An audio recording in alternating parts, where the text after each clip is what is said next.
আসসালামু আলাইকুম বন্ধুরা। আজকের ভিডিওতে আমরা জানবো একটি অত্যন্ত গুরুত্বপূর্ণ ভিটামিন ডি রাইস 2000 ট্যাবলেট সম্পর্কে। এর তৈরি একটি ভিটামিন D3 সাপ্লিমেন্ট, যার প্রতিটি ট্যাবলেটে আছে কোলেক্যালসিফেরল 2000 IU। আমরা জানি ভিটামিন ডি আমাদের শরীরে সূর্যের আলো থেকে তৈরি হয়, কিন্তু আজকের ব্যস্ত জীবনে অনেকেই রোদে যেতে পারেন না, অফিসে বা ঘরে কাজ করেন সারাদিন, ফলে শরীরে ভিটামিন ডি এর ঘাটতি দেখা দেয়। আর সেই ঘাটতি পূরণের জন্যই ডি রাইস 2000 হচ্ছে একটি কার্যকর ও নিরাপদ সমাধান। এটি কি কি কাজে ব্যবহার হয়? প্রথমত, হাড় ও দাঁতকে মজবুত রাখতে এই ট্যাবলেট খুবই উপকারী। এটি শরীরে ক্যালসিয়াম ও ফসফরাস শোষণে সাহায্য করে, ফলে হাড়ের গঠন শক্ত হয়। যারা ভিটামিন ডি এর ঘাটতিতে ভুগছেন তাদের জন্য এটি সবচেয়ে সাধারণ চিকিৎসা। অস্টিওপরোসিস বা হাড় ক্ষয় প্রতিরোধে এটি গুরুত্বপূর্ণ ভূমিকা রাখে।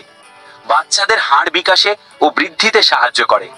এছাড়া গর্ভবতী নারী ও স্তন্যদানকারী মাদের শরীরে ভিটামিন ডি এর চাহিদা বেশি থাকে, তাদের জন্য এটি দরকার হতে পারে, তবে অবশ্যই ডাক্তারের পরামর্শে। খাওয়ার নিয়মে, সাধারণভাবে প্রাপ্তবয়স্কদের জন্য প্রতিদিন একটি ট্যাবলেট খাবার পর খাওয়া যায়। কেউ কেউ ডাক্তারদের পরামর্শে প্রতি 2 দিন পর বা সপ্তাহে 2-3 বার নিতে পারেন। খাবারের পর খাওয়া সবচেয়ে ভালো, কারণ ভিটামিন ডি হলো ফ্যাট সলিউবল ভিটামিন, অর্থাৎ এটি তেল চর্বিযুক্ত খাবারের সাথে ভালোভাবে শোষিত হয়। কে কে খেতে পারবে?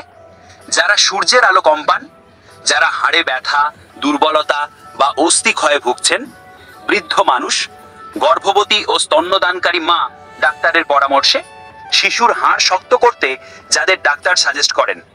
সতর্কতা ও পার্শ্ব প্রতিক্রিয়া: ভিটামিন ডি প্রয়োজনের বেশি খেলে শরীরে অতিরিক্ত ক্যালসিয়াম জমে যেতে পারে, যা থেকে কিডনিতে পাথর, বমি বমি ভাব, দুর্বলতা বা মাথা ব্যথা হতে পারে।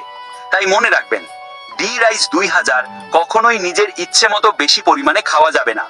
সব সময় ডাক্তারের পরামর্শে এবং নির্ধারিত সময় পর্যন্ত খেতে হবে।